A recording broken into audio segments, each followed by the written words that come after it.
acendem luzes na mente dos leitores.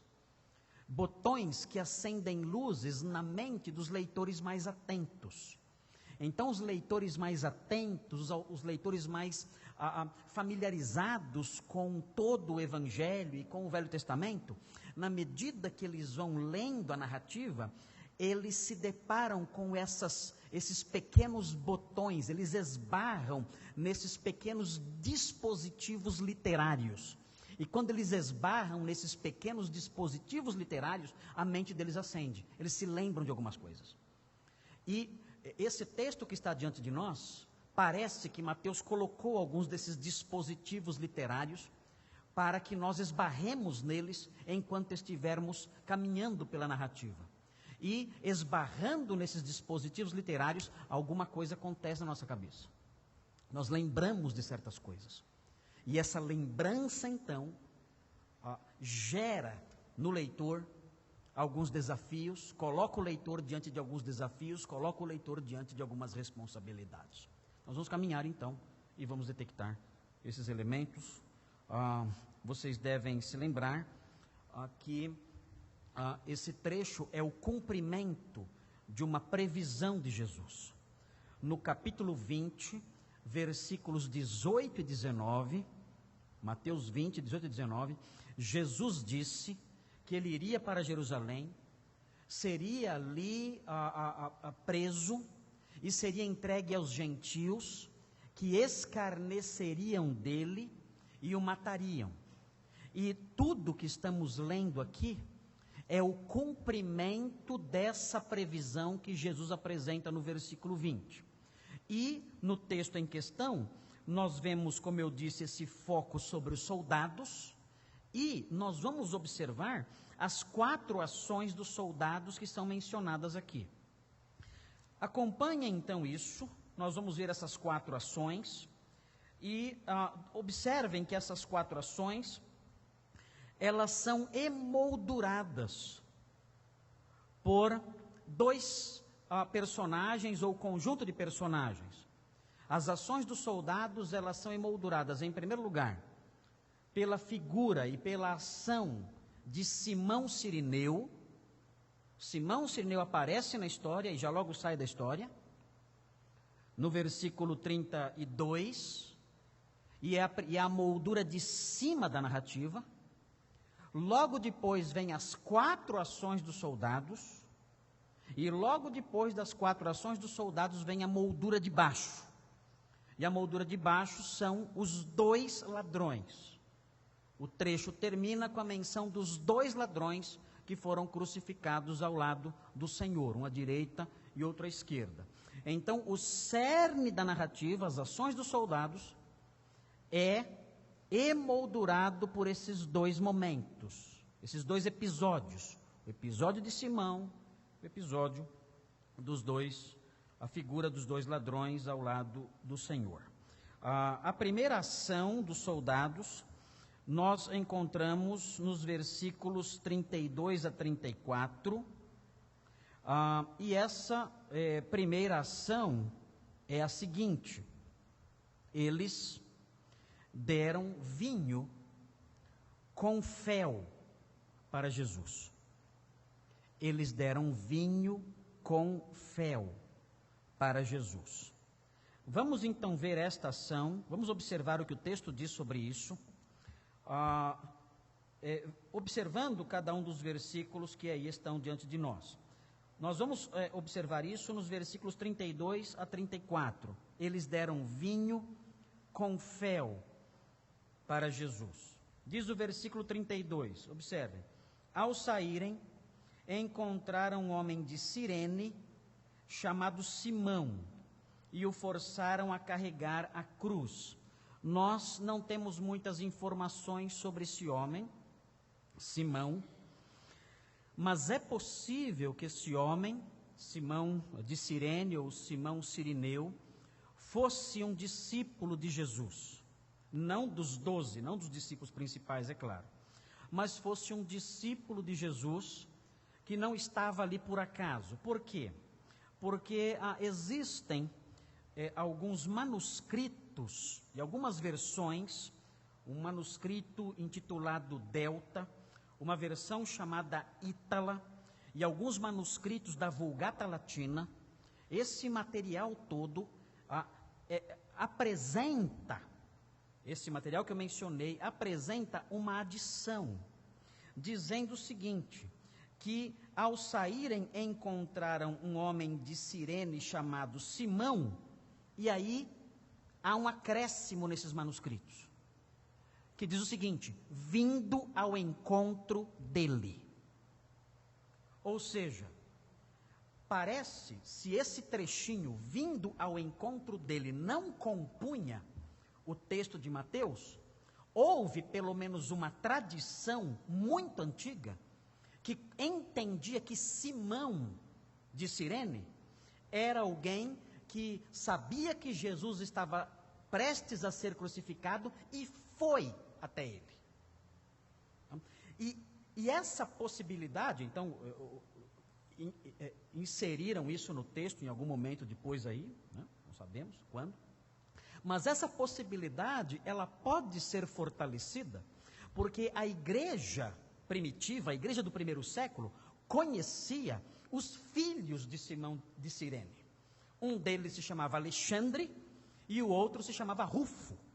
E Mateus não diz isso, mas o Evangelho de Marcos, se os irmãos olharem, no Evangelho de Marcos, capítulo 15, versículo 21, Marcos 15, 21, esse trecho, eu vou ler para os irmãos, para aqueles também que estão em casa.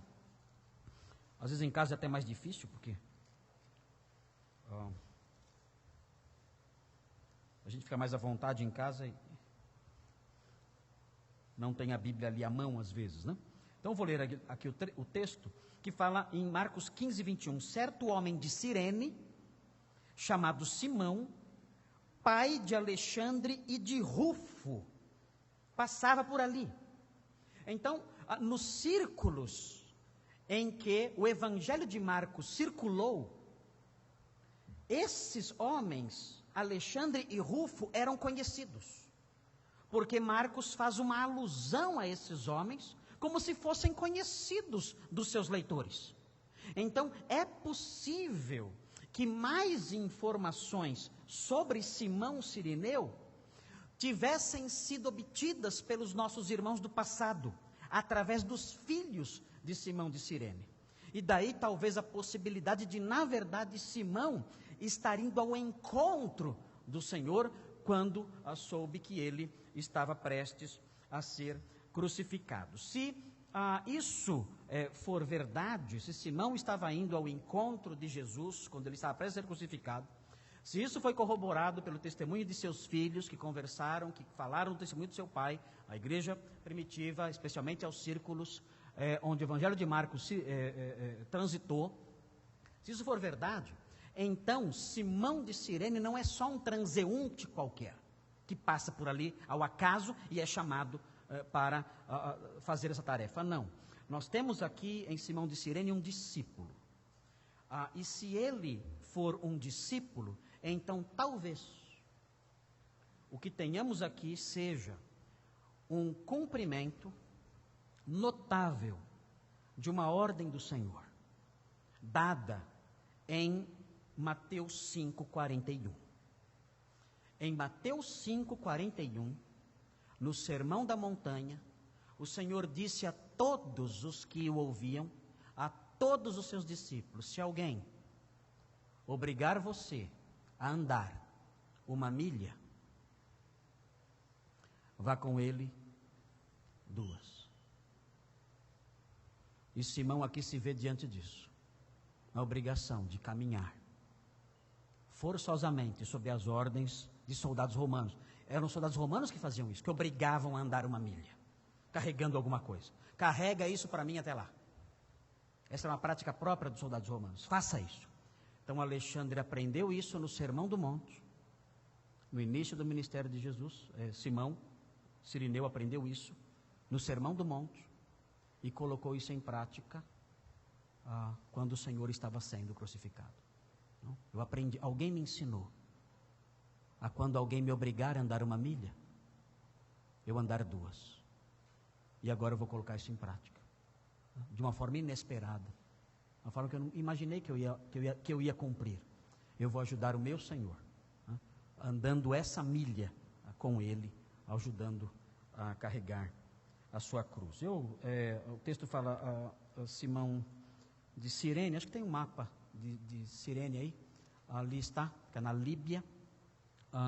Cirene está em destaque lá em cima, eu estou sem a minha luzinha vermelha aqui, mas Cirene está em destaque, lá em cima, naquela estrelinha, lá em cima tem Cirene, era a capital da Cirenaica, dessa região da Cirenaica, e Simão era de origem desse lugar, era originário desse local, e estava ali em Jerusalém nesse dia, talvez vivesse ali, enfim, como eu disse, ele era conhecido, os seus filhos eram conhecidos dos círculos em que transitou o Evangelho de Marcos.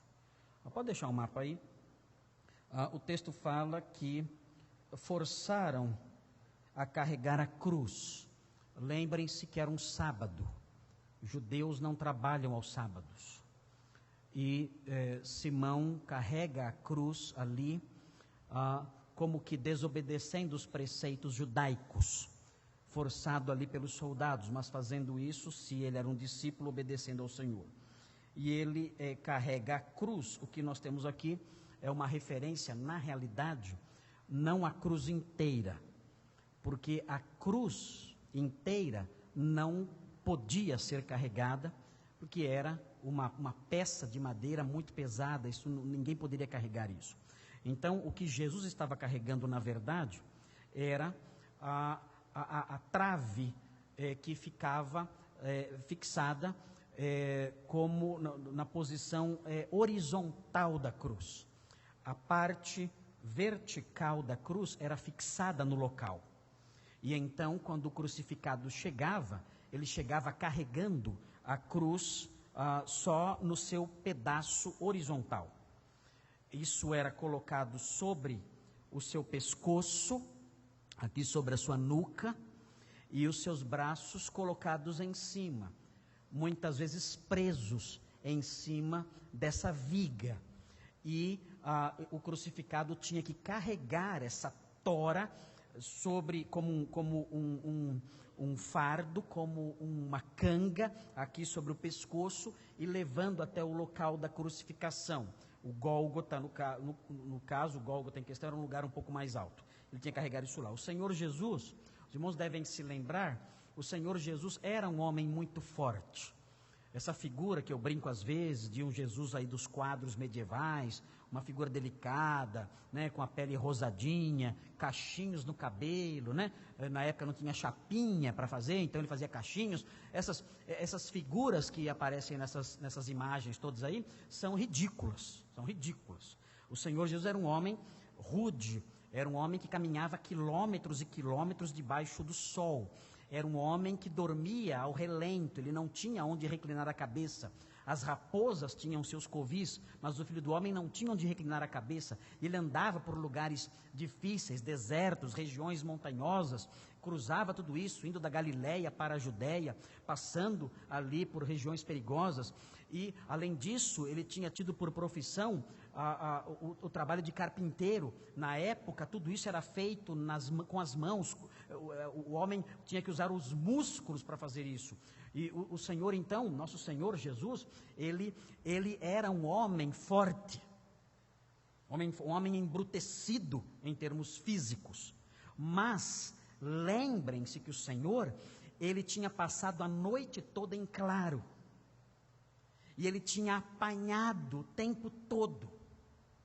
Ele tinha passado por um flagelo, por meio do flagrum romano, e as suas costas estavam como uma massa de sangue e músculos e carne, tudo ali misturado, tudo cortado por causa do flagelo que ele passou, pelo processo de açoitamento que ele enfrentou.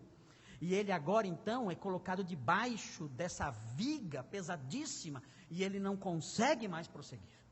Então daí o papel de Simão de Cirene para ajudá-lo a caminhar e chegar até o local da sua execução. Nós não podemos imaginar o Senhor sendo fraco e não podendo por razões normais. Não, o Senhor era um homem muito forte, o nosso rei era um homem extremamente forte, dado a trabalhos rudes e pesados, mas realmente os seus limites foram ultrapassados nesse processo terrível. O texto prossegue na narrativa. Mateus ele não fica dando muitos detalhes, como esses que eu estou mencionando para os irmãos, porque essas coisas eram muito familiares às pessoas da época, às pessoas a quem o livro foi dirigido inicialmente. O texto fala que eles chegaram a um lugar chamado Gólgota. Esse é o nome dado aqui, e esse nome quer dizer lugar da caveira. A palavra Gólgota, ela procede de uma palavra aramaica para a palavra Gulgaltá, aramaica, e ela significa crânio. Em latim, o nome é Calvária. Calvária significa crânio. Então, o lugar onde Jesus foi crucificado, o nome do local era Crânio. Agora, por que tinha esse nome? Por que se chamava Crânio? As pessoas dizem, os arqueólogos dizem, os estudiosos dizem que esse local pode ser identificado hoje. Esse local pode ser visitado hoje. Dizem que depois que o Senhor foi crucificado, neste local, os cristãos começaram a visitar esse lugar. E por causa disso, o imperador Adriano, que era pagão, isso no século II, o imperador Adriano construiu um templo pagão nesse local, no Gólgota, no Calvário. E esse templo pagão tinha por propósito impedir a visita dos cristãos ao local. Mas, na verdade, o templo pagão serviu para demarcar ainda melhor o lugar. E quando Constantino se converteu, ou pelo menos aparentemente se converteu ao cristianismo, ele tinha o lugar do Calvário marcado. E então ele mandou derrubar o templo pagão que havia lá e mandou erigir ali uma igreja, que é a atual Igreja do Santo Sepulcro, que abrange a área do Calvário. Então, dizem, olha, como existem também sepulturas próximas, e o Senhor foi sepultado próximo dali, dizem, olha, existe um grau relativo de certeza de que este é o local onde o Senhor realmente foi crucificado, ainda que essa certeza não possa ser dada na base de 100%. Há um fator geográfico que pode pesar também, que é a aparência do local. A palavra Gólgota, significando caveira, ela pode se referir à aparência da montanha. Eu tenho uma fotografia do lugar, aí está, os irmãos, aí está o Gólgota. Eu não sei se é possível os irmãos perceberem, mas para o lado direito de vocês, parece haver o perfil de uma cabeça, os olhos e o nariz de alguém ali. Então você olha e dá a impressão de ver ali os olhos e o nariz de uma pessoa. Conseguem ver isso? Eu estou sem a minha luzinha vermelha. Mas tem a setinha aí, vocês não acharam aí? Acharam? Okay. Aí, isso. Então isso parece um crânio. Então, por causa da aparência do local, então é chamado de caveira, o Gólgota, o Calvário. É daí que vem a palavra calvo.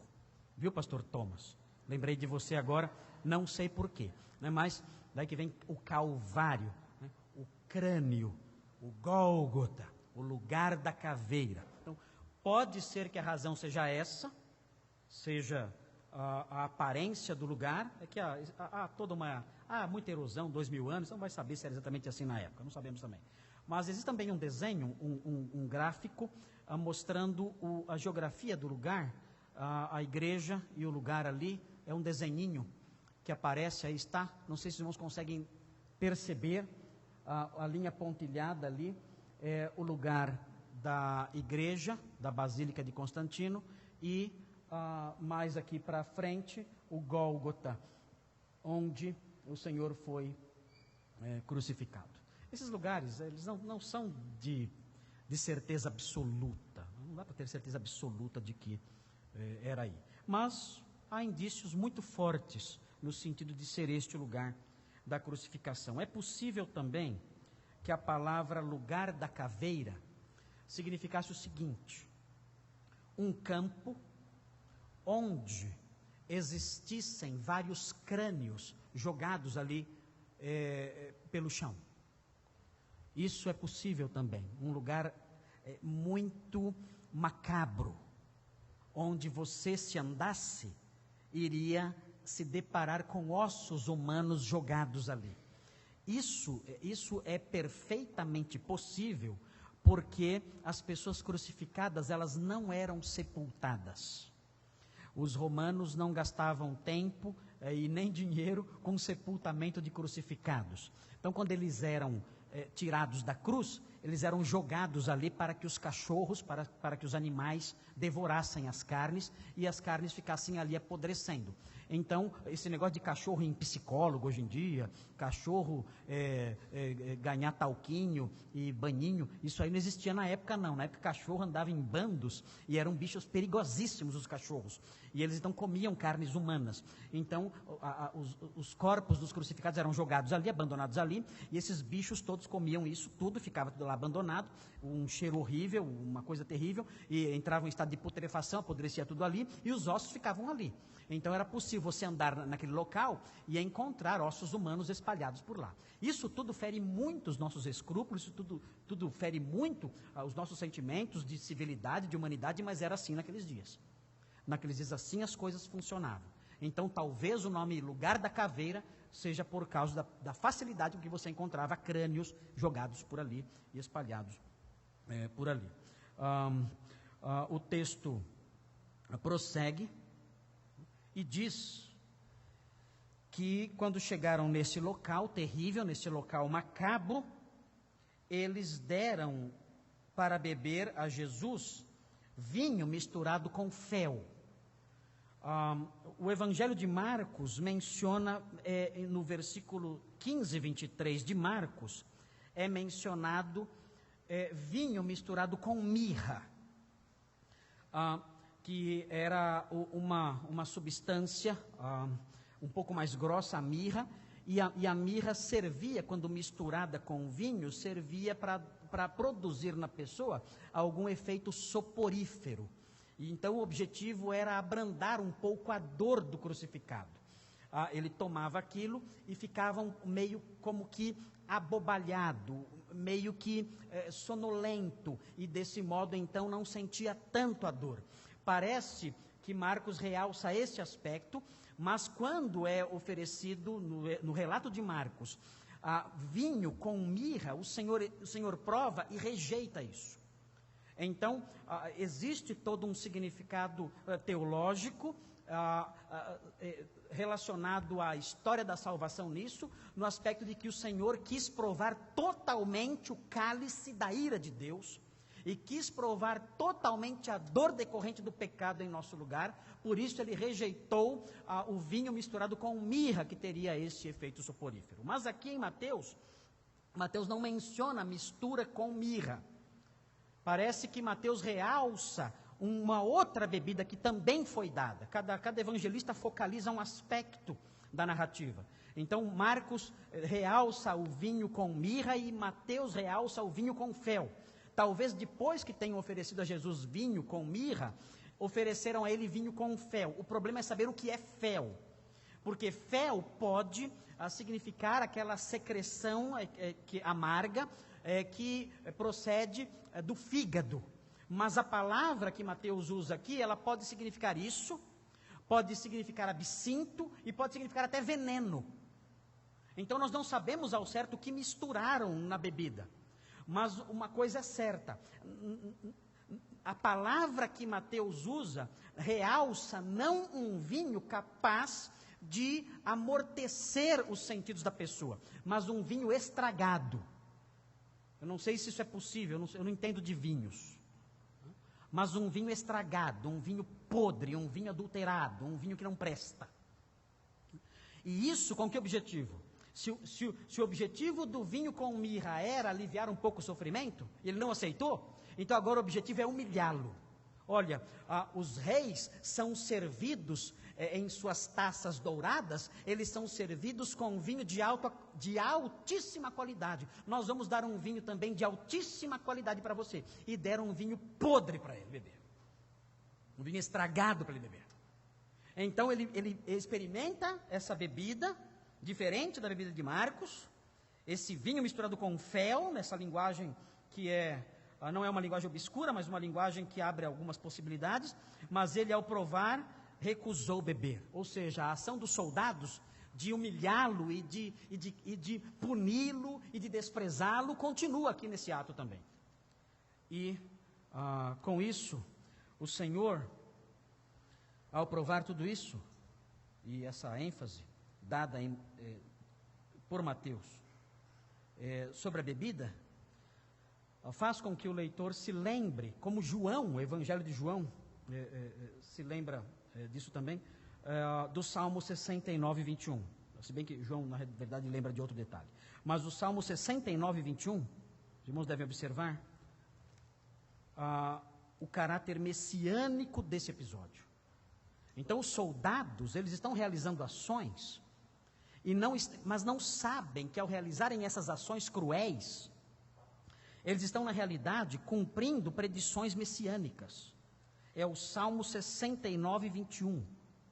O Salmo 69, 21 diz o seguinte: puseram fel na minha comida, diz o texto, e para matar minha sede deram-me vinagre.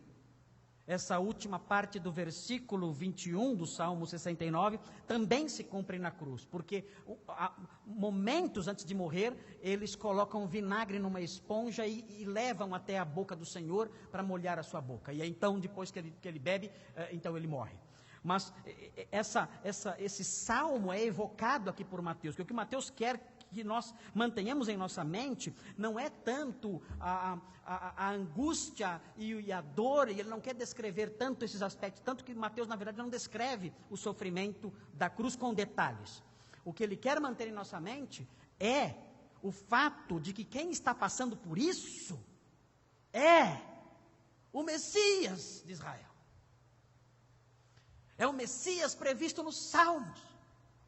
Então, enquanto Mateus vai apontando essa narrativa e mostrando os soldados nas suas crueldades, ele coloca para nós leitores, ele coloca esses dispositivos literários, para que nós nos esbarremos com esses dispositivos literários e lembremos, há um salmo messiânico que fala que o Messias beberia, seria dado a ele fel. Isso se cumpriu aqui. Nós não podemos perder isso de vista. E vocês que estão me ouvindo, aqui, ou seja lá onde for, vocês não podem perder de vista a realidade de que esse Nazareno, humilhado, alquebrado, ensanguentado, é o Rei Salvador, que está fazendo isso para redimir a nossa alma do pecado e da perdição. Nós não podemos perder isso de vista. E se você continua perdido, e se você continua sem esperança, e se você continua caminhando na direção da morte, sem segurança alguma, você deve ter a sua mente trazida de volta para a realidade de que alguém já pagou o preço do pecado, e basta crer nele para ser liberto da condenação eterna. Esse é o dispositivo que Mateus põe aqui. Lembre-se no meio desse cenário sangrento, desse cenário macabro de crânios e ossos humanos ao redor. Lembre-se no meio desse cenário em que o céu está cinzento. Lembre-se no meio desse cenário em que os soldados riem e zombam e você ouve os lamúrios das mulheres. lembrem-se que quem está vivenciando esse momento é o Redentor das nossas almas. Creia nele, porque ele padeceu pelos seus pecados, padeceu a sua condenação para lhe dar libertação e salvação. Mateus quer que nós não esqueçamos disso. Lembremos disso sempre. O segundo ato,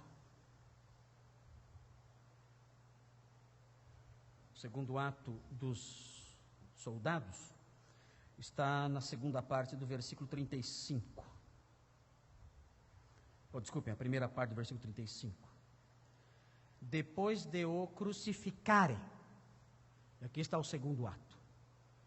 Eles crucificaram Jesus. Irmãos, eu passei uma semana um pouco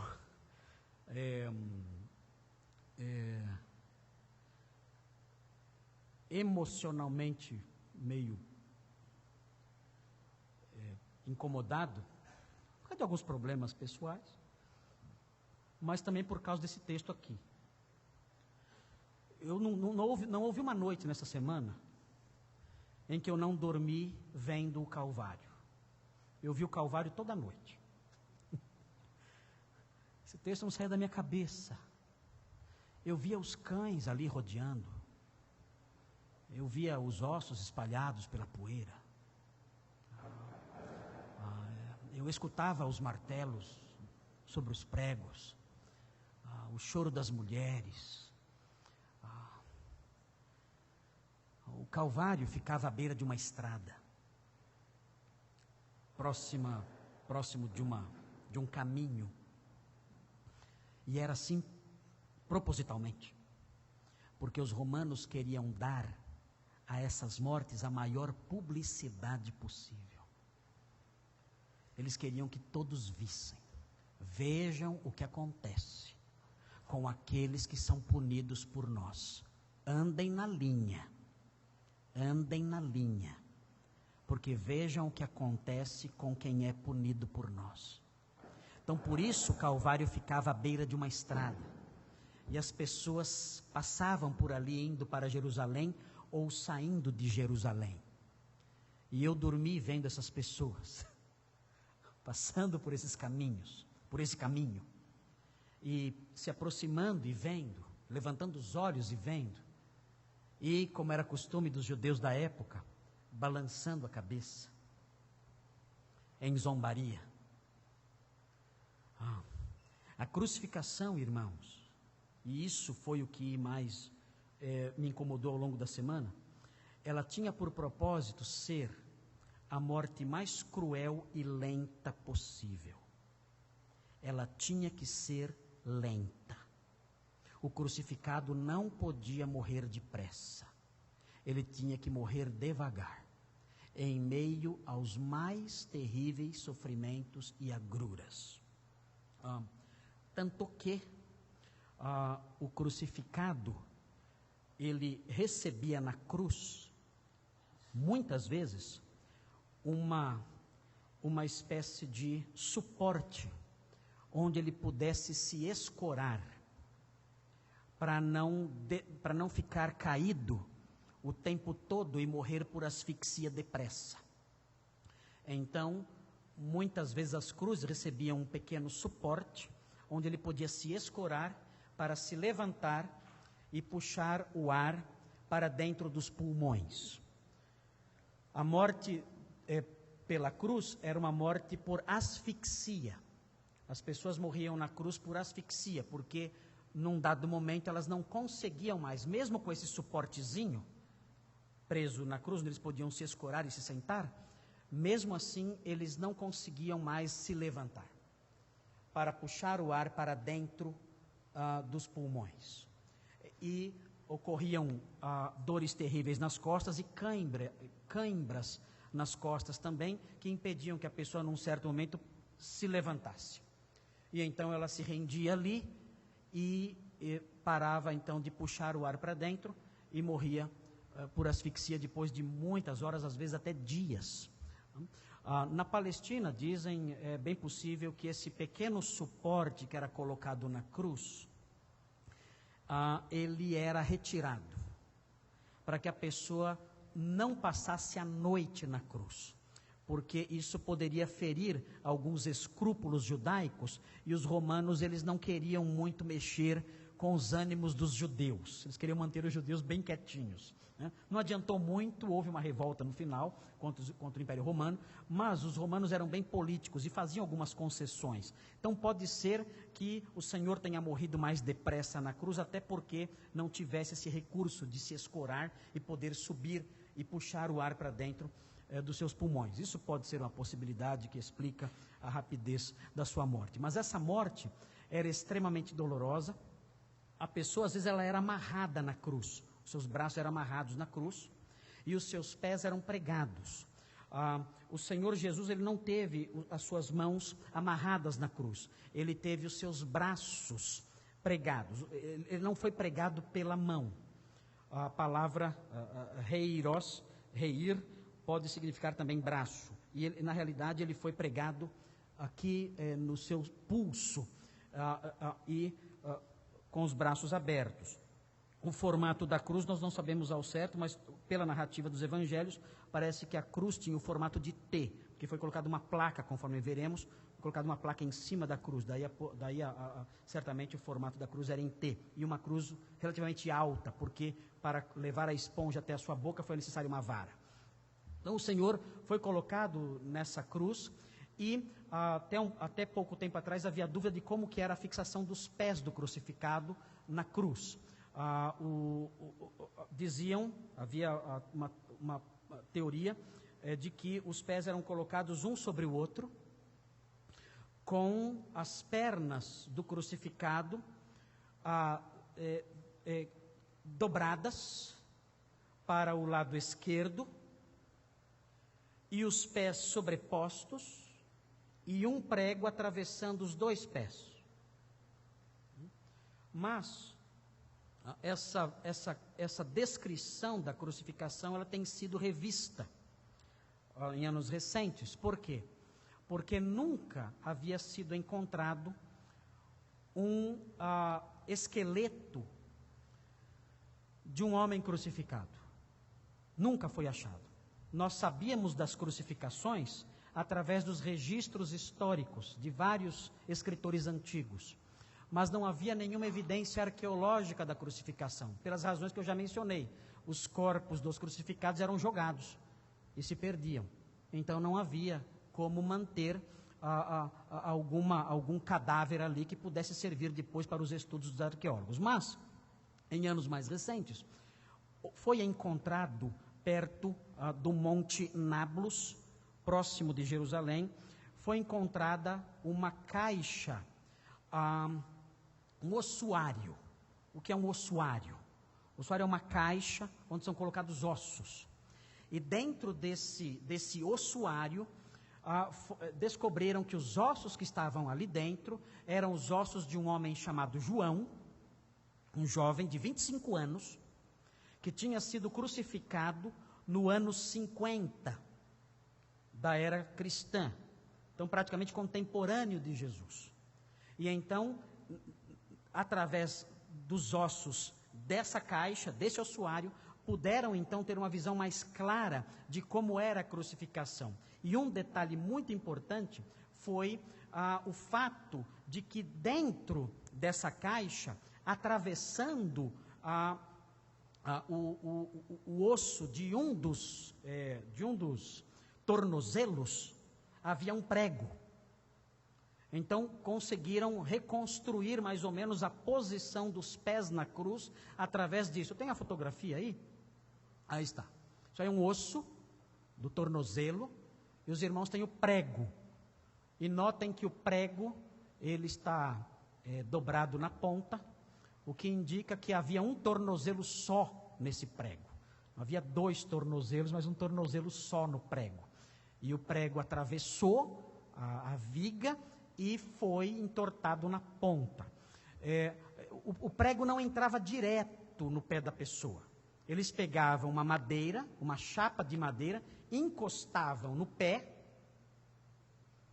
e batiam o prego sobre essa madeira. O prego então atravessava a madeira, atravessava o tornozelo e entrava na cruz. Então essa figura, esse achado arqueológico mostra que o homem crucificado, ele não ficava com os seus pés na frente da cruz, mas nas laterais. Então eram 2 pregos. Então a pessoa era presa à cruz, com a perna um pouco mais aberta, um pé de cada lado da trave, e 2 pregos, um para cada pé, atravessando o tornozelo da pessoa. Então parece que essa era a posição correta dos pés da pessoa na cruz. Então, evidentemente, um sofrimento muito intenso, um sofrimento extremamente lancinante, que nós não podemos imaginar. Esse prego está nesse osso, porque não conseguiram tirar. Na hora de tirar a pessoa da cruz, não conseguiram tirar o prego do pé dele. Algo monstruoso isso aí. Mas é a única evidência arqueológica que nós temos da crucificação. Esse jovem João, de 25 anos, que foi crucificado no ano 50. Crucificaram Jesus. Os soldados crucificaram Jesus. E nós não podemos perder de vista o que Mateus quer evocar enquanto narra isso. Transpassaram as minhas mãos e os meus pés. Diz o Antigo Testamento, diz o Salmo messiânico, transpassaram minhas mãos e os meus pés. Nós não podemos perder isso de vista enquanto olhamos para essa narrativa. O texto prossegue, os irmãos devem estar pensando, por que essas coisas não são ditas por Mateus? Ele é um historiador, por que ele não conta essas coisas? Irmãos, a crucificação era algo tão horrível, era algo tão assustador, que descrever uma crucificação naqueles dias ofendia os ouvidos cultos da época. Ofendia. Os familiares que tinham um parente crucificado, eles evitavam falar do assunto, eles não contavam. Eles evitavam lembrar disso. Eles evitavam mencionar isso. A crucificação mal era mencionada. Mateus faz isso aqui. Ele só diz assim, então o crucificaram só. Ele não prossegue dizendo mais nada. Era algo tão horrível que Mateus ele não quis se deter nisso. Ele só diz, então o crucificaram, ponto. Ele não quer tocar nisso. Ele não quer dar continuidade a isso, porque era horrível demais. Os irmãos, diante de tudo que eu mencionei, os irmãos não estão nem diante nem de metade do que acontecia numa crucificação. Há descrições que eu não posso fazer aqui. Há descrições que eu não posso narrar aqui por amor ao decoro. É muito difícil. Então, aqueles homens do passado, tendo testemunho disso, eles então só diziam, ele foi crucificado, ponto. E o resto fica por nossa conta. Na época, era como se dissesse, vocês já sabem o que eu quero dizer. Então, não falemos mais nisso. O texto prossegue. O texto diz, depois de o crucificarem, dividiram as roupas dele. Essa é uma alusão, agora sim, a João. João faz essa alusão, Mateus deixa isso um pouco mais implícito, João deixa mais claro que isso aqui é uma alusão ao Salmo 22:18. O Salmo 22:18 fala que eles lançaram sorte sobre as suas vestes. Isso mostra que o Senhor foi crucificado, como eu mencionei na semana passada, o Senhor foi crucificado nu. Naqueles dias, os rabinos, existem alguns documentos rabínicos que trazem discussões acerca da execução por apedrejamento. Se o homem apedrejado devia ser apedrejado nu ou tendo alguma cobertura nas partes íntimas. E eles estavam divididos acerca disso, porque os judeus eram bastante escrupulosos nessas questões de nudez. Então, estavam divididos os rabinos acerca de se o homem deveria ser apedrejado com roupas, ou com alguma roupa, ou totalmente nu. Então, dificilmente os soldados teriam respeitado os escrúpulos judaicos aqui. E ao lançarem sorte sobre as roupas do Senhor, isso mostra não somente que eles cumpriram uma profecia messiânica, mas mostra também a imensa humilhação do Senhor aqui, sendo crucificado, estando totalmente despido. O texto fala que depois de fazerem isso, tirando sortes, eles se sentaram e vigiaram-no ali. Talvez com medo que houvesse uma tentativa de roubar, de livrar o Senhor dali. O Senhor tinha discípulos, os soldados, talvez com medo de que os discípulos tentassem arrancá-lo da cruz e salvá-lo, ficaram ali montando guarda, e deram o seu trabalho por terminado. Eles pararam, se sentaram e vigiaram. O texto só fala de mais uma ação dos soldados, que está no versículo 37, que diz: por cima de sua cabeça colocaram por escrito a acusação feita contra ele: este é Jesus, o rei dos judeus. Essa era uma prática bastante comum. Os romanos colocavam a acusação sobre a cruz para incutir medo nas pessoas, dizendo: olha, vejam o que acontece com quem tenta se rebelar. Ele quis se apresentar como rei, quando o rei é César. Vejam o que fizemos com ele. Então faziam isso para incutir um temor maior. Então fixaram essa placa, e essa era uma prática muito comum naqueles dias, colocarem essas placas de acusação. Aí nós nos deparamos com o versículo 38, que é a moldura final do trecho. Eu disse que tem a moldura inicial, que é de Simão de Cirene, e tem a moldura final, que diz assim: 2 ladrões foram crucificados com ele, um à sua direita e outro à sua esquerda. Há um manuscrito chamado C. Esse manuscrito dá o nome dos ladrões. Um deles se chamava Zoatã e outro se chamava Cama, mas não sabemos se dá para confiar nesse manuscrito tão obscuro. Mas o fato é que aqui Mateus está trazendo à nossa mente Isaías 53, que fala que ele foi contado entre os transgressores. É mais um dispositivo que Mateus coloca no texto, para que nós lembremos que quem está sendo crucificado é o Messias de Israel. Irmãos, eu terminei a narrativa. Expliquei a narrativa, terminei. Essa é a crucificação do nosso Senhor. A narrativa é curta. Há uma sequência que vem no próximo domingo, que é a ação das pessoas que estavam assistindo isso. Aqui nós nos concentramos na ação dos soldados, mas na sequência vem a ação das pessoas que estavam assistindo esse episódio tão sangrento e horrível. Mas eu terminei a narração, a explicação da narrativa. Eu só gostaria de encerrar o sermão de hoje destacando algumas aplicações, que são aplicações que o texto parece apresentar de forma indireta. Como eu disse para vocês, Mateus é alguém que, entre aspas, ele brinca com a cabeça do leitor. Ele induz o leitor a certas direções. E eu quero apontar algumas direções para as quais a capacidade e a arte literária de Mateus dirige a nossa mente, ou deveria dirigir.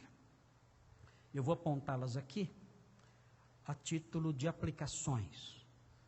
para a vida dos irmãos, para que os irmãos saiam daqui hoje e tenham uma mentalidade nova com o que ocupar a sua cabeça ao longo da semana e ao longo da vida por vir, ao longo da vida que está aí pela frente.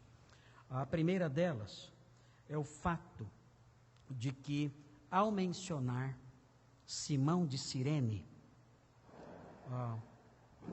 ajudando o Senhor a carregar a sua cruz, Mateus, de modo ardiloso, ele faz com que o leitor experimente dentro da sua cabeça um estalo.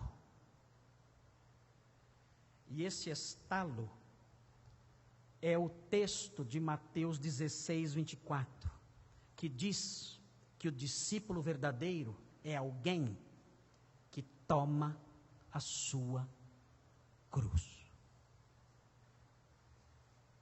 E nesse aspecto, então, Mateus dá à sua narrativa uma coloração desafiadora.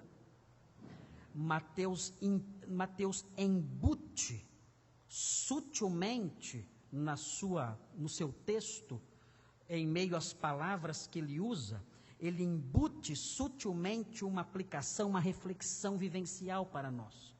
Diz: lembre-se, esse homem tomou a cruz e seguiu. Isso lembra você de algo? Sabe o que significa? Significa uma espécie de modelo. Se você é um discípulo de Jesus, você também tem que se lembrar que você tem que carregar uma cruz.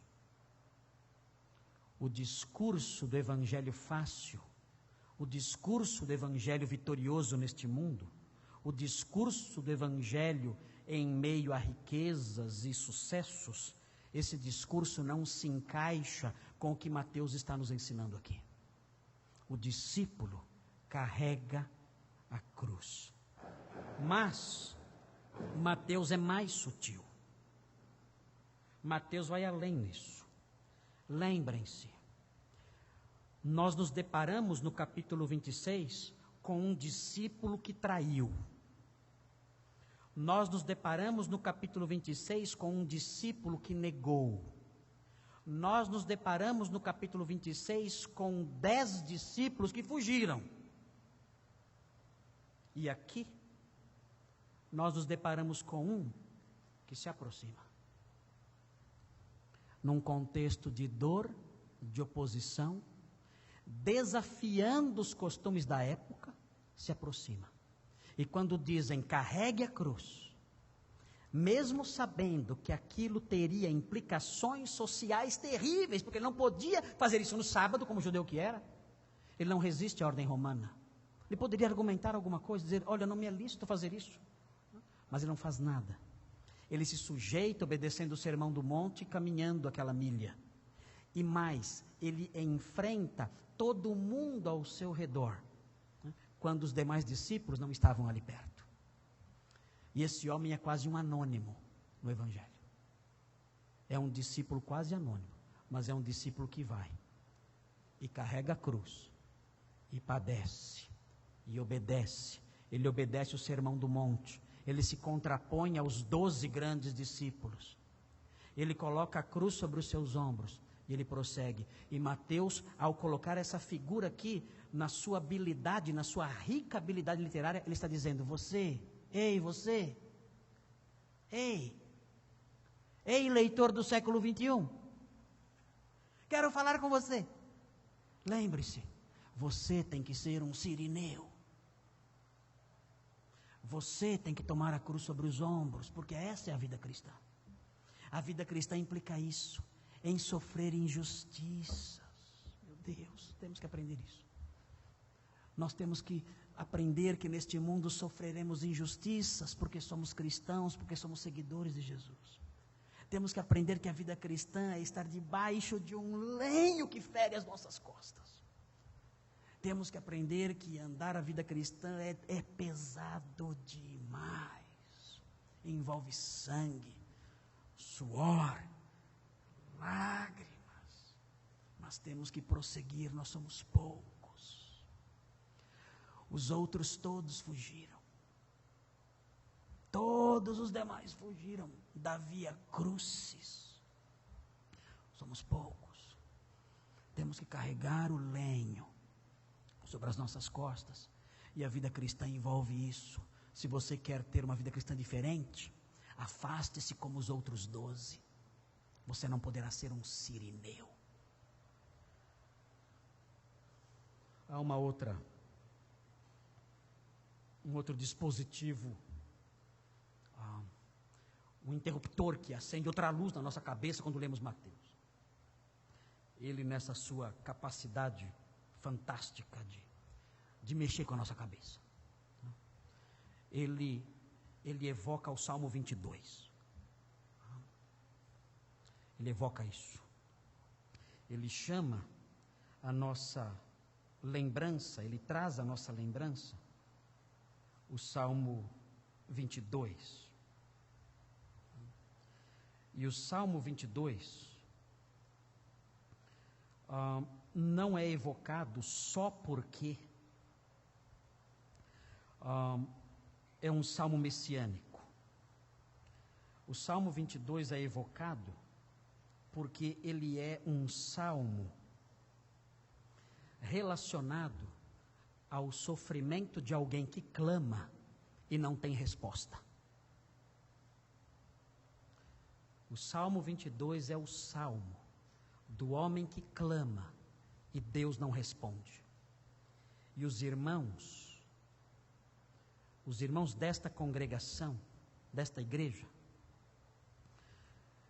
e os irmãos que estão me ouvindo, seja lá em que lugar estiverem agora, através da transmissão, e aqueles que vão me ouvir depois, através das gravações, devem aprender, pelo episódio da cruz, que o nosso Deus é um Deus que muitas vezes não responde. Nosso Deus é um Deus que muitas vezes nos deixa gritar e não faz e não diz nada. O Salmo 22 começa dizendo: Deus meu, por que me desamparaste? O Senhor Jesus na cruz repete esse salmo, mais adiante veremos. E Mateus não embute esse salmo aqui por acaso. Mateus quer mostrar que na nossa concepção de Deus e das suas ações, no seu trato conosco, essa realidade é perfeitamente possível e até comum e normal. Nós temos que aprender isso. O nosso Deus, muitas vezes, quando nós clamamos em desespero, Ele silencia e não age e não faz nada. E isso deve entrar na nossa cabeça para que nós não nos revoltemos. E aprendamos que é assim que o Senhor faz muitas vezes. Porque Ele tem um propósito maior do que aquele que nós podemos enxergar. Aquele silêncio do Senhor enquanto o seu filho padece. Aquela sua inércia enquanto ele sangra. Aquele seu silêncio absoluto, aquela sua ausência enquanto o seu filho é cuspido, enquanto o seu filho é traspassado, enquanto o seu filho é torturado. Esse silêncio e essa inércia são expressões da sua sabedoria e da sua graça. Porque se o Senhor tivesse agido naquela hora, nenhum de nós estaria aqui. A redenção não teria se consumado. E nós estaríamos eternamente perdidos. O Senhor tem alvos sublimes no seu silêncio. O Senhor, quando fala, é santo. E quando Ele se cala, Ele é santo também. O Senhor é justo quando age. E quando Ele não age, Ele é justo também. O Senhor é sábio quando se levanta e interfere. Mas Ele é sábio também quando Ele permanece sentado, sem mover um músculo da sua face, sem levantar um dedo sequer. Ele continua sendo sábio, soberano, grandioso, gracioso e santo em tudo aquilo que faz e deixa de fazer. O Senhor não deve ser louvado só por causa daquilo que Ele faz ou diz, mas deve ser louvado por causa daquilo que Ele não faz, e por causa daquilo que ele não diz. Ele deve ser louvado pelo sim e pelo não, deve ser louvado pelas suas ações e pela sua inércia, porque em tudo isso há santidade, sabedoria e graça. E a cruz nos ensina isso. O Senhor em silêncio, a hora das trevas e o silêncio nos céus. E nós passaremos por momentos assim. E há alguns aqui passando por momentos assim agora. De silêncio na terra, silêncio nos céus. Mas o Senhor tem propósitos santos, grandiosos e muito além do nosso entendimento. Confie, creia, tenha fé.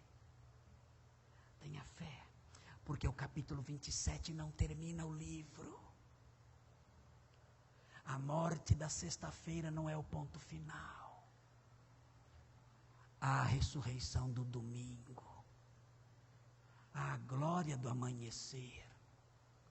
O capítulo 27 não é o fim da história.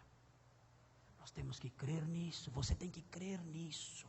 E Mateus quer que você aprenda isso através desses mecanismos literários que ele inteligentemente embute na sua narrativa. É isso que ele quer nos ensinar.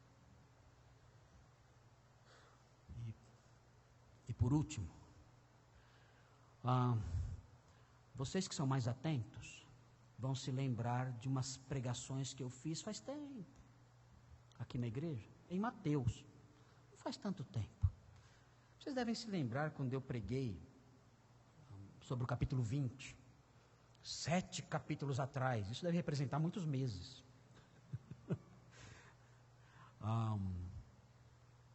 Os irmãos devem se lembrar do dia em que uma mamãe chegou para Jesus e falou assim para ele: olha, você pode fazer um favor para os meus 2 filhos? Lembram dessa história? Vocês prestaram atenção na época? Quando eu preguei sobre Mateus 20, 21 a 23, o que ela pediu para eles? Eu quero que um fique à sua direita e outro à sua esquerda, no seu reino. Ok. Jesus falou, não vai dar. Tem o lugar certo para essas pessoas. Quem vai sentar à minha direita e à minha esquerda, já tem preparado. É o pastor Marcos e o pastor Thomas. Então, isso já está certo já. Ninguém vai mexer nisso. Certo, pastor Thomas? Quem dera, não? Seria bom. O que acontece agora aqui? Mateus, na sua habilidade literária, quando ele menciona os 2 ladrões, ele usa sutilmente, exatamente a mesma linguagem, as mesmas palavras. Um ladrão à sua direita e um ladrão à sua esquerda. Por que ele faz isso?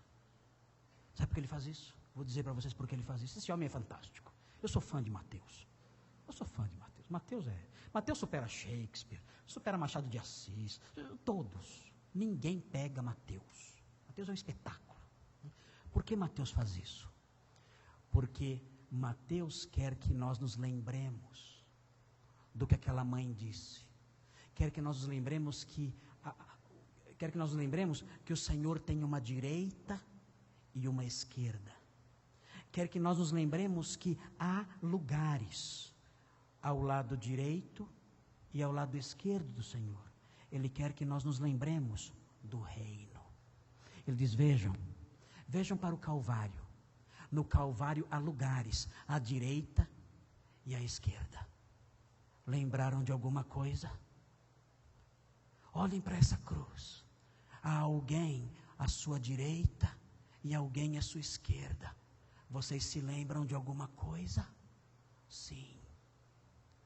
Há também um lugar à direita e à esquerda, não na cruz, mas no trono, na sala real. Olhem para a cruz e vejam, há um trono amanhã, há um reino amanhã.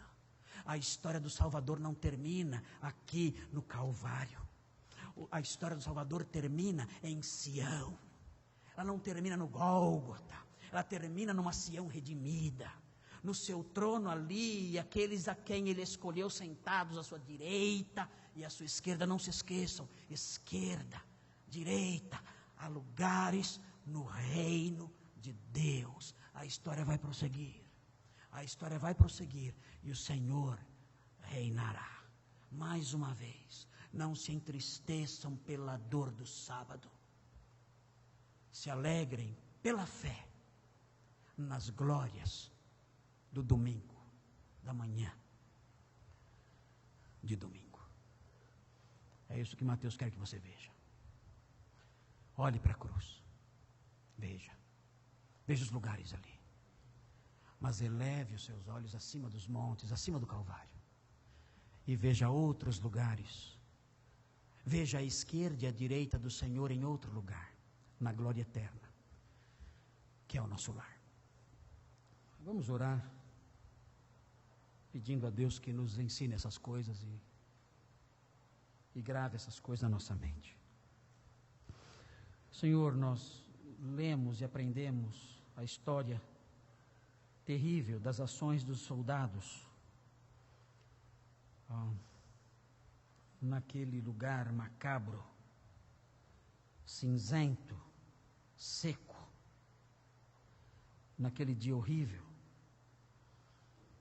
Nós sofremos quando lemos e refletimos sobre essas coisas, mas nós nos alegramos quando vemos a sua graça aqui, e nós nos alegramos quando nos deparamos com essas coisas que Mateus desperta em nós.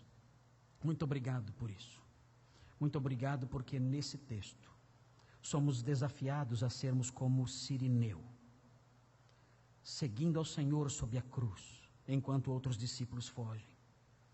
Obrigado a Deus, porque aprendemos que muitas vezes o seu socorro não vem, porque o Senhor tem propósitos elevadíssimos que ultrapassam o nosso entendimento. Obrigado a Deus, porque nesta narrativa nós encontramos lampejos da realidade celeste do seu reino. Quando um dia olharemos para o Senhor e veremos a glória do Senhor, junto com aqueles que estarão à sua direita e à sua esquerda, e nós diante do Senhor, adorando e vivendo a plenitude da nossa salvação. Que essas coisas penetrem no nosso coração e na nossa mente. Livra a nossa alma das futilidades que nos cercam, ó Deus. Há tantas futilidades nos cercando, há tantas coisas sujas. Esse mundo se transformou numa pocilga gigantesca, e isso pode nos distrair, isso pode banalizar o nosso coração, a nossa visão, os nossos pensamentos. Ó Deus, livra-nos disso tudo. Queremos ser seus servos, queremos estar ao pé da cruz, olhando para o dia da plenitude da nossa salvação, contemplando o seu imenso amor por nós e a sua obra que nos libertou, sendo discípulos de verdade, até o dia em que a nossa jornada vai terminar e entraremos na cidade, pelas portas. Pedimos isso, resgata-nos, ó Deus, dos pensamentos mentirosos, das tolices que nos cercam, e dá-nos, ó Deus, a visão da grandeza dessas coisas que aprendemos. Em nome de Jesus, amém.